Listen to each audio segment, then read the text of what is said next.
কুরবানির সঙ্গে আকিকা দেওয়া যাবে কি? খুব গুরুত্বপূর্ণ একটা বিষয়। কুরবানির সময় যখন আসে তখন আমাদেরকে এ বিষয়ে প্রশ্ন করা হয় যে কুরবানির সঙ্গে আকিকা দেওয়া যাবে কি? কুরবানির সঙ্গে আকিকা দেওয়া যাবে কিনা এটা জানার আগে আমাদেরকে আগে জানতে হবে আকিকা কি, কেন দিই, দেওয়ার নিয়মটা কি, এটা আমাদেরকে আগে জানতে হবে। আকিকাটা হচ্ছে একটা ভ্যাকসিনের মতো। যেমন করোনার সময় একটা ভ্যাকসিন আমাদেরকে দেওয়া হয়েছে অ্যান্টিবডি তৈরি করার জন্য। বাচ্চাদেরকে ছোটোবেলায় টিকা দেওয়া হয়, ভ্যাকসিন দেওয়া হয়। অনুরূপভাবে এটা হচ্ছে একটা ভ্যাকসিন, যে আকিকা নামক ভ্যাকসিনটা দিলে আল্লাহ পাক ওই বাচ্চাকে সকল রকম বিপদ মুসিবত থেকে হেফাজত করবেন। এটা হচ্ছে আকিকা দেওয়ার একটা ভ্যাকসিন। তা আকিকা দেওয়ার সুন্নাহ নিয়ম হচ্ছে যে বাচ্চা যখন জন্মগ্রহণ করে, জন্মগ্রহণের 7ম দিনে আকিকা দিতে হবে। 7ম দিনে খুব গুরুত্বপূর্ণ ওজর থাকার কারণে যদি আপনি দিতে না পারেন, ছোটোখাটো কারণ, খুব গুরুত্বপূর্ণ ওজরের কারণে যদি আপনি আকিকা দিতে না পারেন তাহলে আপনি দেবেন 14তম দিনে। 14তম দিনেও যদি আপনি আকিকা দিতে না পারেন তাহলে আপনাকে দিতে হবে 21তম দিনে। এই 3 দিনের ভিতরে আকিকা দিতে বলা হয়, যে 7 দিন, 14তম দিন, 21তম দিন, এই 3 দিনের ভিতরে আকিকা দিতে বলা হয়, যে এরপরে কিন্তু আর কিছু বলা হয় না।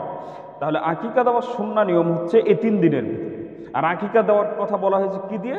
আকিকা দেওয়ার কথা বলা হয়েছে যে আল্লাহ রসুল বলেছেন যে ছেলে হলে 2টি বকরি বা ভেড়া আকিকা দিতে হবে, আর মেয়ে হলে 1টি বকরি বা ভেড়া আকিকা দিতে হবে। তাহলে এটা হচ্ছে আকিকা দেওয়ার সুন্নাহ নিয়ম, এভাবে রসুল আমাদেরকে বলেছেন। এখন আপনি কুরবানির সঙ্গে আকিকা দিচ্ছেন, আপনার সন্তানের বয়স যেদিন কুরবানি হবে সেদিন কি আপনার সন্তানের বয়স 7 দিন হবে, অথবা 14তম দিন হবে কি, অথবা 21তম দিন হচ্ছে কি? হচ্ছে না। তাহলে আপনি সুন্নাতকে অ্যাবাউট করে আপনি কুরবানির জন্য আকিকা রেখে দিলেন, রসুলের নির্দেশনাকে অমান্য করে আপনার সুবিধাকে বা আপনি যেন সেখান থেকে একটা ভালো ফায়দা নিতে পারে সেজন্য আপনি এটাকে কুরবানির জন্য রেখে দিলেন, কিন্তু রসুল তো এভাবে বলেন নাই। এরপরে আকিকা দেওয়ার কথা বলা হচ্ছে বকরি বা ভেড়া দিয়ে, আর আপনি আকিকা রেখে দিলেন কুরবানির সঙ্গে, গরুর সঙ্গে ভাগ দেওয়ার জন্য। যেমন হযরত আয়েশা সিদ্দিকা রাদিয়াল্লাহু তাআলা আনহাকে জিজ্ঞেস বলা হয়েছিল যে আপনার তো ভাতিজা হয়েছে, আপনি একটা উট আকিকা দিয়ে দেন। তিনি বললেন আমি কেন দিব, উট কেন দিব? রসুল তো উট দেওয়ার কথা বলেন নাই, রসুল যেটা বলেন নাই আমি সেটা করবো কেন?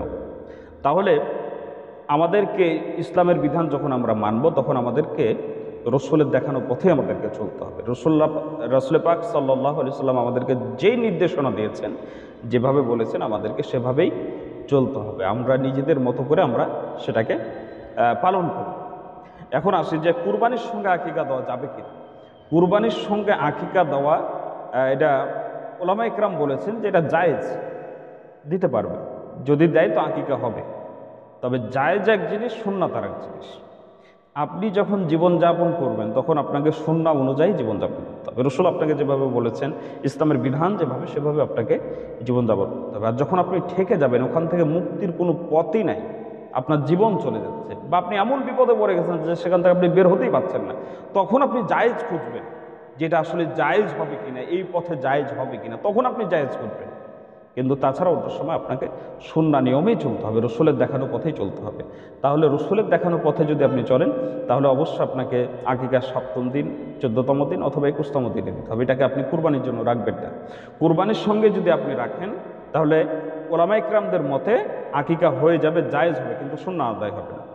আকিকাটা হবে, কিন্তু আকিকা দেওয়ার যে সুন্নাত, সে সুন্নাতটা অ্যাবাউট হলো এই কারণে, কারণ সুন্নাহ নিয়ম হচ্ছে ওই 3 দিনের ভিতরে, 7 দিন, 14তম দিন এবং 21তম দিন, এই 3 দিনের ভিতরে দেওয়াই হচ্ছে সুন্নাত। এর বাইরে যদি দেন আকিকা হবে কিন্তু সুন্নাত আদায় হবে না।